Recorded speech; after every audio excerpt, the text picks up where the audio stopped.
They told you that time heals everything, but no one ever told you what truly heals: silence. Not that passive, fragile silence filled with swallowed pain, but strategic silence, the one that emerges when you choose not to react, not to beg, not to explain, and still cause a devastating impact. Have you noticed how the one who betrays you always expects the same thing? They expect you to cry, to chase, to send that one last message saying you miss them. They expect you to react because that's the emotional formula that protects them from guilt. But when you do the opposite, when you simply disappear, something breaks. The truth is, no one is prepared to be ignored by someone who used to care. No one knows how to deal with the absence of someone who was always there. When you respond with emotional absence, silence stops being emptiness. It becomes a brutal mirror. And in that mirror, the one who betrayed you sees exactly what they tried to avoid: their own mistake. Stoicism teaches us that real emotional power lies in not reacting on impulse, in using silence as a tool for rebuilding, not escape. And that's exactly what you're going to learn here: how to turn silence into a response, coldness into strength, and absence into victory. This video is a direct human and strategic guide for anyone who has been betrayed, discarded, or ignored, and is tired of wasting energy trying to figure out what went wrong.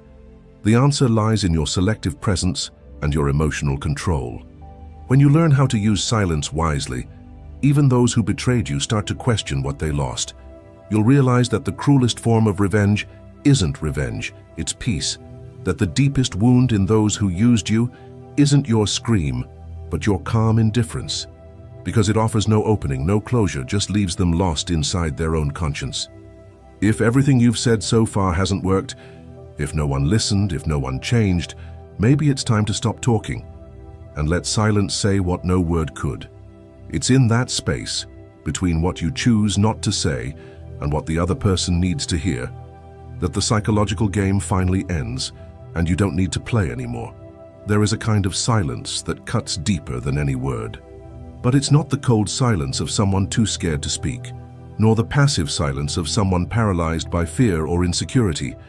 It's a different silence, a mature, intentional one, a clean, sharp cut. Silence as power. Most people scream when they're hurt. They want to explain themselves, to be understood, to defend their position. And that's exactly why they lose, because they place themselves in the middle of an emotional battlefield that leads nowhere. But those who choose conscious silence choose not to fight where there's no dignity left. Make no mistake, this choice isn't easy. Staying silent when everything inside you wants to speak takes a kind of strength few people know. It's the kind of strength that doesn't show, that earns no applause, that has no stage, but it's the strength that transforms. That's where true Stoicism begins. Strategic silence isn't cowardice, it's clarity. It's knowing that sometimes the best response isn't to push back, it's to withdraw your presence, and that hurts, because the one who expected a fight is met with emptiness. And emptiness, where that echoes. It stays in their mind, bruises their ego, dismantles any defense. While they wait for your attack, you don't show up. While they expect your long text, you send nothing. When they think they'll win the argument, you vanish. That's the power of strategic absence. It doesn't shout, it doesn't bleed, but it leaves a mark no one forgets. There's a brutal difference between passive silence and mature silence. The first makes you a victim. The second puts you in control. The first waits. The second acts. When you choose silence as strategy, you're not being weak. You're returning the responsibility. You're saying without words, deal with what you caused. That kind of silence demands self-control. It demands that you let go of the illusion that you need to win an argument to be validated. You don't need to prove your worth in any emotional battle. Real worth is proven in what you don't say, in the fights you don't enter, in the scenes you refuse to make. Maybe you've never tried this before. Maybe you always felt like you needed to get in the last word. But what if for the first time you simply didn't respond? What if this time silence became the beginning of your emotional freedom? What if that silence was the cut that sets you free? Think of all the times you argued just hoping for recognition. Now think of how often that worked. Rarely, right? Because confrontation feeds the game, but silence ends it. And those who fall silent with awareness don't step back out of weakness. They step back out of wisdom. And wisdom, my friend, is a rare weapon.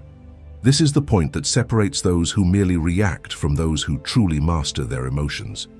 Those who practice Stoicism know that not everything needs to be resolved on the surface.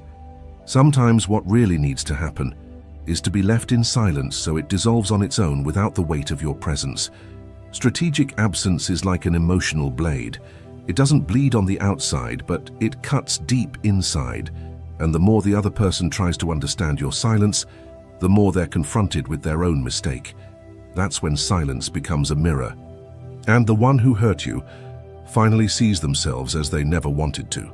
If this message struck a chord with you, it's because you've already felt the power of silence firsthand. And if you're ready to go deeper into this kind of emotional self-control, I invite you to subscribe to the channel now. Here you'll learn how to turn absence into power, silence into response, and presence into something truly strategic. Because sometimes the first cut is silence, but the next step is even deeper. There's a discomfort no one talks about, yet nearly everyone has felt it. That strange emptiness that shows up when someone stops replying, stops caring, stops trying. At first it seems like a misunderstanding, but over time it becomes clear. You're being ignored, and it hurts. It's not like an argument, which explodes and then fades. Silence is different. It doesn't warn you. It just arrives. And at first, you try to rationalize, maybe she's busy, maybe he lost signal. But deep down, the truth is already starting to sting. The other person chose not to respond. And what does that create? A mirror, an involuntary reflection of everything you said, did, or left undone. You start replaying old conversations, looking for clues, decoding phrases. A simple okay becomes a riddle. An emoji turns into a sentence. Because silence has that power. It triggers emotional paranoia. This discomfort is deeply psychological, because humans fear not being seen, and silence is the total denial of that gaze. When you speak to someone and they choose not to reply, they're saying, without words, you're no longer a priority. And that shakes anyone. This is where silence shows its strength. It doesn't need to scream to be heard. It imposes itself through absence, through doubt, through lack, and the brain, desperate for answers, creates 1,000 narratives. Every second without a reply becomes fuel for anxiety. Every minute without a sign becomes a reminder of rejection. But the most interesting thing is that silence doesn't always come from a bad place. Many times it's a boundary, a silent enough, an internal decision to stop engaging where there is no reciprocity. And even so, it hurts. Because the other person is forced to face what they did or failed to do. That emptiness isn't just the absence of sound, it's the absence of meaning. It's when the other person realizes that their presence no longer has the same effect, that you're no longer moved by their excuses, that you're no longer there emotionally available. And that creates a void, an uncomfortable emotional echo. Ever seen someone try to mask the feeling of being ignored? They make jokes, send a "hey stranger," try to provoke with sarcasm. But underneath it all is unresolved pain, the pain of no longer being relevant. And silence forces that person to face it, with no way out. In many cases, silence stings more than a direct answer, because a reply, even a harsh one, brings closure. Silence, however, leaves everything open. It breeds interpretation. It makes the other doubt their own perception. Did I do something wrong? That question turns into a hammer in the mind. And that's when silence stops being just absence. It becomes provocation. It invites reflection, forces reconsideration, and triggers confrontation. Even unintentionally, it becomes an emotional trigger, a subtle yet powerful reminder that something has changed. And that change might be irreversible. That's why silence is feared, because it exposes. It exposes what the other doesn't want to see. It reveals emotional dependency, fear of rejection, neediness disguised as pride. And the one who's ignored, even for a moment, spirals inward, and often doesn't know how to get out. This is the cruelest kind of silent impact. You did nothing, you just withdrew, and still you caused an earthquake. Because the ones who depend on your presence feel your absence as loss. But those who never valued you feel your absence as guilt, and that guilt is unbearable. Silence is the mirror no word could ever be. It reflects, with brutal honesty, everything that was hidden beneath appearances. And once the mirror is in place and there's no way to unsee it, manipulation only works as long as you react. As long as you're still justifying yourself, still getting irritated, still trying to explain better. The manipulator feeds on your imbalance, on your need to be understood. But the day you stop reacting, something shifts, the game turns, and they lose control. That's the moment the manipulator realizes they've lost their main emotional lever, your predictability. Before, a sarcastic comment, a subtle jab, a dismissive, "You're overreacting," and you'd explode. Now everything they throw at you falls into emptiness, and that shakes them completely. Unpredictability is a nightmare for those who need control. As long as you follow the same emotional script, you're easy to manipulate. They know exactly which buttons to push. But when you break the pattern and respond with silence, with indifference, with calm presence, they unravel. Power changes hands, and tension rises, because now the manipulator doesn't know what to expect. They used to pull the strings and watch you dance, but now they pull and you don't move, you don't react, you don't give in. And it's in that strategic no and that deliberate void that your strength is revealed. You don't need to confront, just don't follow the script. If he expects you to lash out, give him a calm look. If she expects your jealousy, offer silence. If they want you to chase, stay still. Predictability is the soul of manipulation. Breaking it is the start of your freedom. Manipulative people build emotional patterns through repetition. They test, they observe, they log reactions. If I act like this, he'll feel guilty. If I disappear, she'll come back. But when those patterns stop working, their whole structure begins to collapse. Because without control, there's no game. Lack of reaction is not coldness, it's strategy. It's a sophisticated answer that says, you no longer have access to what affects me. And that disarms. Because the manipulator doesn't want truth, they want advantage. And when they lose the advantage, they also lose the act. You can't dominate someone who refuses to play the game. If before you begged for attention, now you disappear. If before you tried to solve everything with dialogue, now you just observe. And that new posture, silent and firm, shakes the ego of someone who thought they had you figured out. Has this happened to you? Someone who always seemed to know how to push your buttons, and suddenly they can't. That's the breaking point. It's when you stop being an emotional puppet and become something they never expected, an enigma. And enigmas confuse. They throw people off course. Being unpredictable doesn't mean being inconsistent.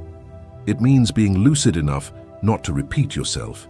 Knowing that giving the same reaction every time is handing over the keys to your emotional control.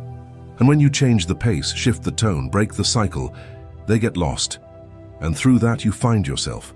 The manipulator panics when they realize their effect on you is gone. Because they don't want you happy or even miserable. They want you vulnerable, they want you dependent on their validation, constantly reacting, constantly explaining. But when you choose silence, that you deny them all of that. Lack of reaction becomes the new language of your strength. A quiet, elegant, unwavering force. One that doesn't need to prove itself. Just be. And when you begin to move that way, unpredictable, contained, strategic, you dismantle every attempt at control. This is the art of emotional control in Stoicism. It's not about not feeling, it's about not handing over. And the less you give, the more you observe. And the more you observe, the more clearly you see who's really on the other side. At that point, silence is already enough. Few things are as unsettling as expecting a reaction and receiving nothing. It's in that empty space that silence becomes a language of its own. Not omission, not weakness, but a response. One without noise, yet powerful enough to speak straight to the nervous system of whoever tried to control you.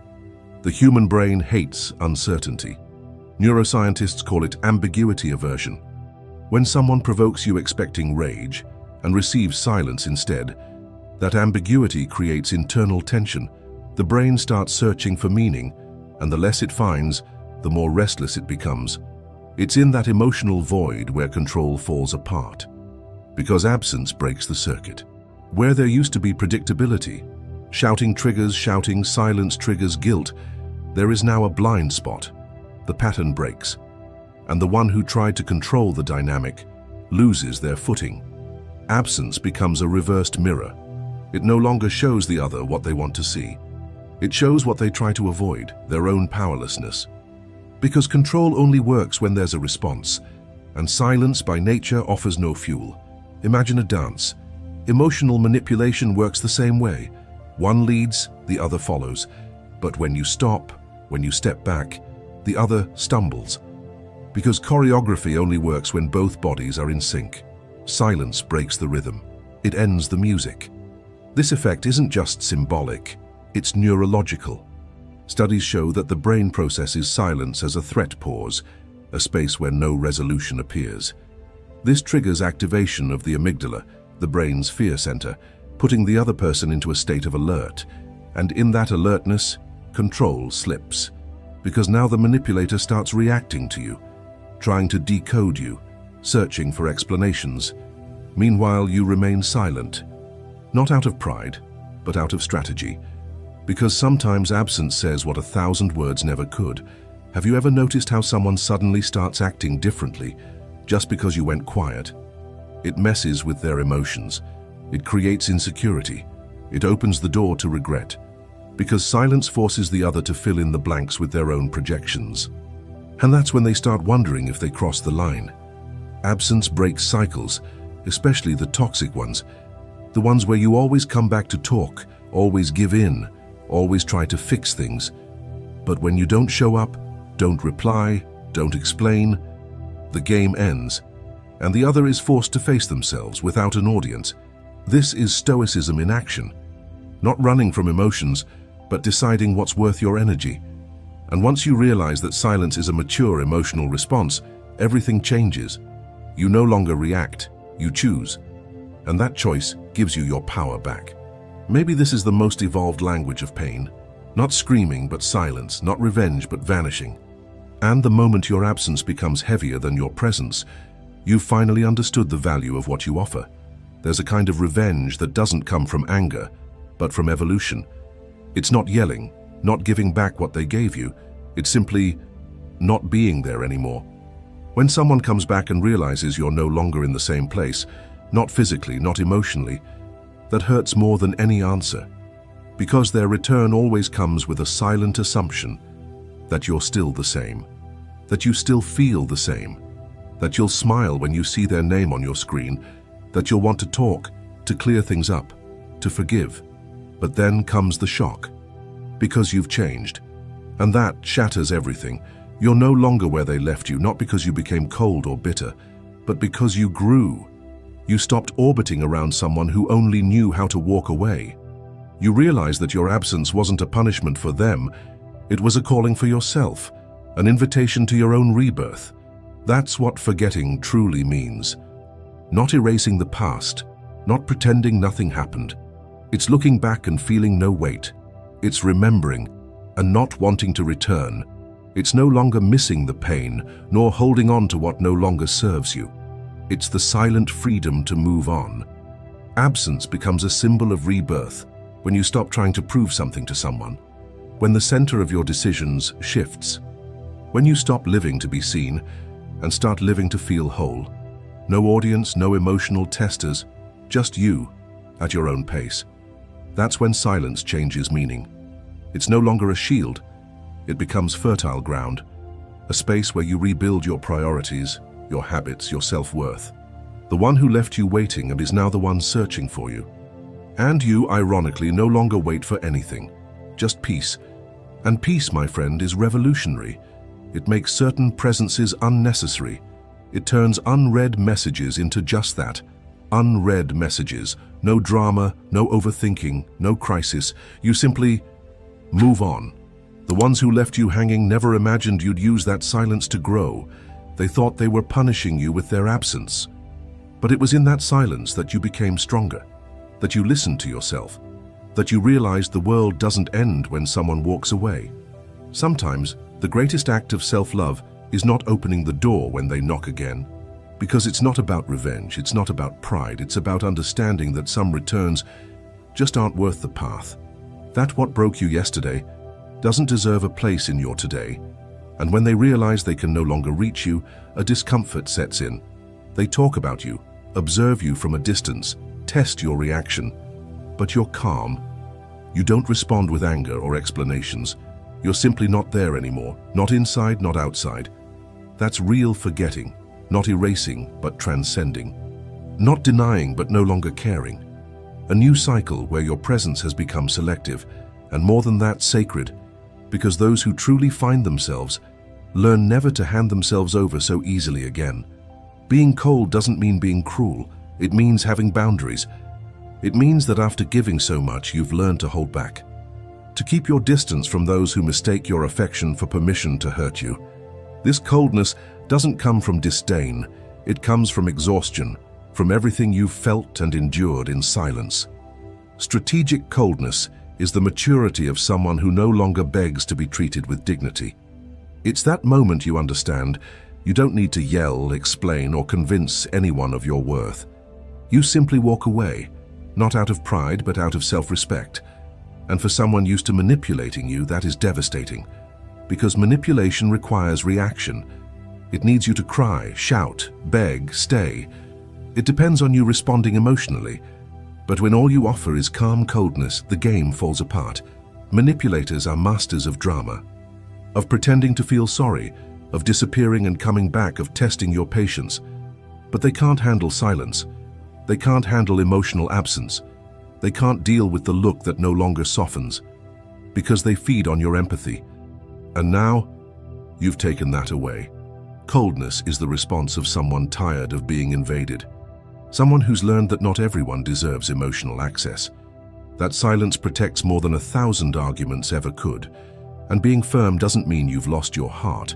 It means you've placed it where it belongs, inside your chest, not in someone else's hands. Have you noticed how certain people change their tone once they realize you don't react anymore? When your emotional absence forces them to reevaluate their behavior, they pull back, they test harder, but deep down, they've already felt the impact of your distance. This coldness, often mistaken for harshness, is actually a form of self-love, a shield against those who use your emotions as leverage. You no longer need to prove you care. Your silence says everything.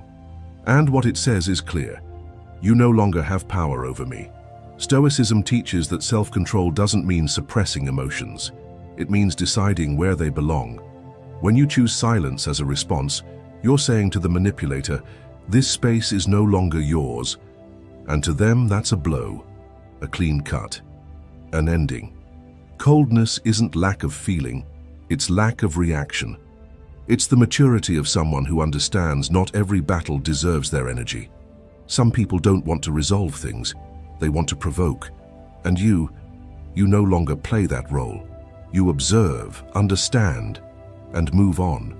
That posture is unsettling, because it's unpredictable, because it gives no openings, because it shows you've changed.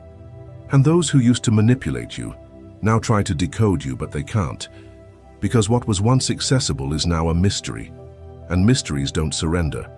This is true emotional control, the ability to stay whole while everything tries to shatter you, to keep your voice low while they provoke loudly, to look without desperation, to walk away without guilt, to continue and without having to explain yourself.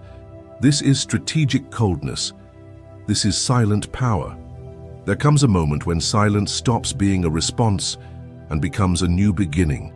There's no announcement, no applause, no one sees it from the outside, but inside something is reborn. A new peace, a quiet strength, a rebirth that happens in the dark, far from the eyes that once wounded you. You begin to live differently. The days take on new colors. What once shook you now teaches you.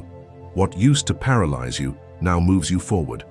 Because you've learned the rarest art, the art of rebuilding in silence, no audience, no explanation, just being and allowing yourself to bloom.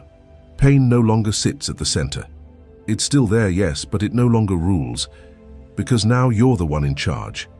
And there's no more liberating feeling than looking at everything that once broke you and realizing It doesn't define you.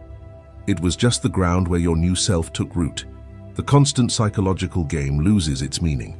You no longer respond to provocations. You no longer try to prove you're worthy, because now you know.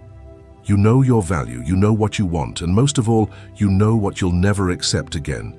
That's maturity. That's silent reconstruction. If you once begged for peace, now you are peace. Not because everything around you is resolved, but because something inside you has aligned. Because the silence that once hurt now soothes. Because the absence that once wounded you is now the foundation of your balance. This is what true rebirth looks like, the kind that happens without anyone noticing. It doesn't need validation, applause, or acceptance. You no longer need to be understood, you just need to be faithful to yourself. And that, on its own, is the greatest victory. Those who see you now don't understand.